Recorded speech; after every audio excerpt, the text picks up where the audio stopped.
Kia ora. For Eyewitness and RNZ, I'm Justin Gregory.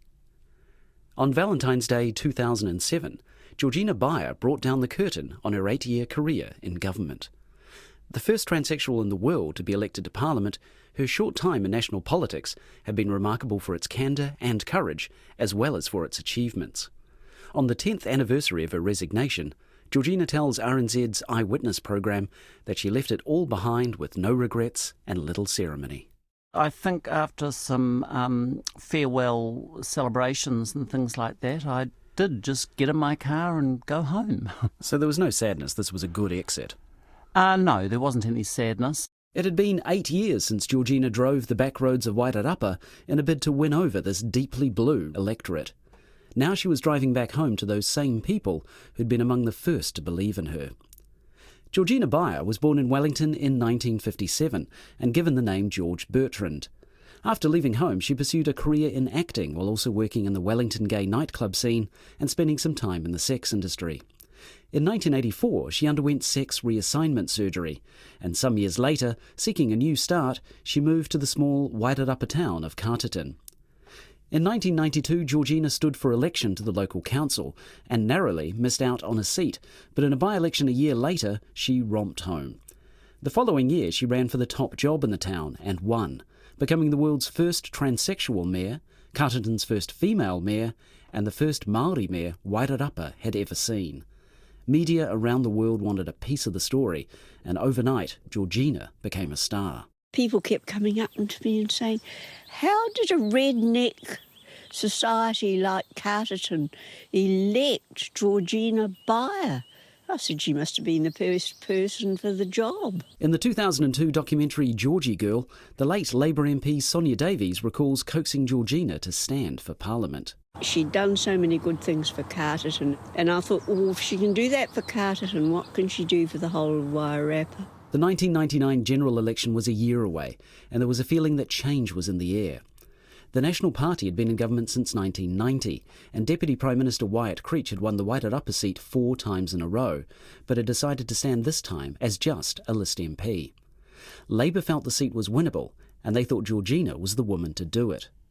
But Georgina said no, and she said no again when asked once more. Then she was summoned to a dinner meeting with Labour leader Helen Clark. We approached Georgina because she was clearly extremely well thought of in the Wairarapa area, and we thought she'd be a great candidate, but furthermore we thought she had a lot to offer as a Member of Parliament for a regional New Zealand electorate. So that was all sort of quite impressive until Helen sort of said, well, we're looking for star performers. And I sort of thought, oh yeah, is that all I'm good for? I was very happy in local government, very happy being the Mayor of Carterton, thoroughly loved the job. And whilst I thought even then at that time that I wouldn't necessarily win the seat, it would give me a platform to raise some local issues on a more national stage. I was fortunate that I already had some name recognition, and, you know, those farmers and rural folk, they just needed to ring some of my councillors at the Carterton District Council and quiz them about what's she really like. You know, can she do the job? I can only assume that I had good reviews. She assumed right. Sonia Davies again. A crusty old farmer way out of Dannevirke who said, I'm not voting National this time. For the first time in my life, I'm voting for that Georgina Beyer because she's a go-getter and she's a good chap. Georgina has an enormous profile, and profile in campaigns is very important, but there's a lot more to running an electorate. There's a lot more to representing people and having a profile. Up-and-coming broadcaster Paul Henry was picked by National to run against Georgina, and while there wasn't a lot of polling going on, the two were pretty clearly in a tight race. But one disastrous TV interview where Henry attempted to use Georgina's past and sexuality against her might well have swung the seat her way. I mean, in my life, I've done a great many interesting things, though it is true to say I am still male. I mean, you've just said Georgina is a serious person. She's a transsexual. Do those two things necessarily go together? That sort of went down like a cup of cold sick. Some of the National Party campaign team were in the beehive watching. Rumour has it that somebody said, we just lost the Wairarapa. I'd been at the Carterton RSA, watched the election night unfold, and for most of the night I wasn't doing particularly well.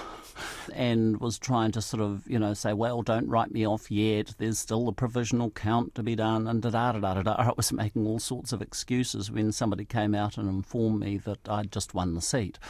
I was gobsmacked, frankly, just as much of the country probably was at the time. Georgina Beyer had beaten Paul Henry by more than 3,000 votes on a 35% swing to become the world's first transsexual Member of Parliament. The media here and abroad went mad for her. In December of that year, Labour was sworn in, and everyone was waiting to hear what Georgina would say in her maiden speech, especially the Speaker of the House, Jonathan Hunt. And I said, oh, well, Hansard hasn't written it yet, which sort of was code for sort of saying it's going to be off the top of my head. I wanted to break the ice, so to speak, as far as me being the first transsexual in our parliament, and I did that through humour. I was quoted once as saying that this was the stallion that became a gelding and now she's a mare. I suppose I do have to say that I've now found myself to be a member. And Job done. Georgina kept her promise to the electorate to save the local hospital and polytechnic, and also to improve the Rimataka Road connecting Wairarapa with Wellington.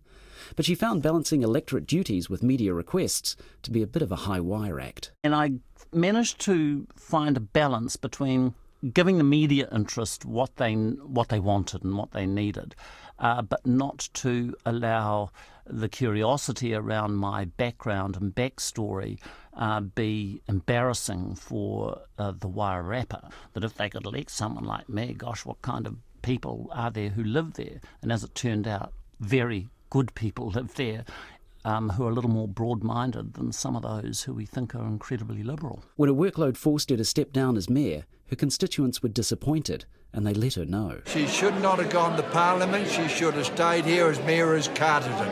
And we're sorry to lose her as the mayor. And I think a lot of people will say that around here.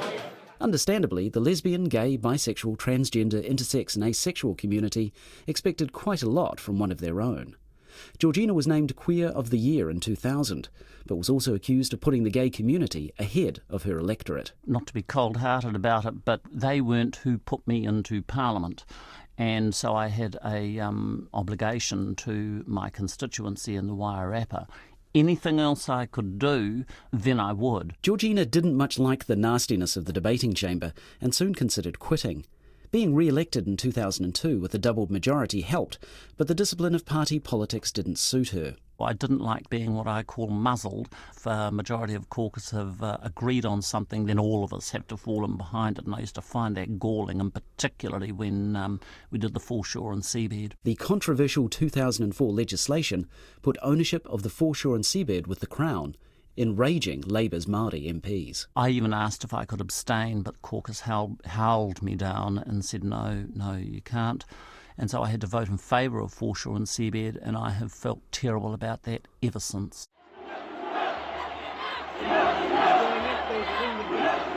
But there were moments when Georgina could truly speak her mind. In 2004, at the infamous Enough is Enough rally, she faced down Destiny Church protesters opposed to civil unions. I'm happy to stare you in the eye. Why do you hate people like us so much? Why do you deny law-abiding New Zealand citizens who happen to have a difference the same rights as yourselves? Jesus loves you. How dare you use the cloak of Christianity when you are imparting to your children prejudice, discrimination toward people like me, gays and lesbians and other people who live differently, but abide the law and pay their taxes. Why do you do this to us? And during the third reading of the 2003 Prostitution Reform Act, Georgina channeled her passion and her past in a truly memorable speech. I support this bill for all the prostitutes I have ever known who died before the age of 20 because of the inhumanity and the hypocrisy of a society that would not allow them or give them the chance to ever redeem whatever circumstances made them arrive in that industry. This bill, sir, provides some of that protection. This bill, sir, provides people like me at that time with some form of redress for the brutalisation that may happen in a situation when you are with a client and you have a knife pulled on you. And while the horror of that situation at the time is one of life and death, you don't know. It would have been nice to have known that instead of having to deal out the justice myself afterwards to that person, I may have been able to approach the authorities, the police in this case, and say, I was raped! And yes, I'm a prostitute, and no, it was not right that I should have been raped because I said no, and it wasn't paid attention to. The bill had been expected to fail, but passed narrowly, and many believe Georgina made the difference. But the good days were getting fewer, and her commitment to Parliament was wavering. In 2004, she decided to stand down, but changed her mind and contested the 2005 election as a list MP. She was elected, but a year later announced she was leaving Parliament for good. Georgina was the first transsexual mayor in the world, and the first Māori mayor in Wairarapa. She was the first female mayor of Carterton, and the world's first transsexual MP. I may have been technically the first transsexual in the world to be elected to a parliament, etc., etc. There have been many who tried, and actually I can only say that I might have been the first out transsexual to have ever been elected in such a way, because who the hell knows whether or not there haven't been people in the past who no way could they ever be out about who they are. So to pay honour to those people, I don't claim it all as my own. Still, she surely must be proud of what she's achieved. Well, I'm more proud of the people who helped me to get there. They are the story in this, not me quite so much. I might be the vehicle in which all that sort of happened, but I think as far as the constituency of Wairarapa was concerned, they did a major, major thing when they put aside the history of me and said, we like your chutzpah, we think you're honest and upfront, you seem to deliver, we want you. You've been listening to Eyewitness on RNZ National. This episode used additional audio from Nataonga Sound and Vision, as well as from the 2002 TV documentary Georgie Girl by directors Annie Goldson and Peter Wells. If you enjoyed the story, please write a review or rate us on iTunes. You can subscribe or listen to every Eyewitness podcast on iTunes or at radionz.co.nz/series. And while you're there, we'd invite you to dip into any of the other RNZ podcasts. Eyewitness was written and presented by me, Justin Gregory, and engineered by Rangi Powick and Adrian Holle. Ka kite anō.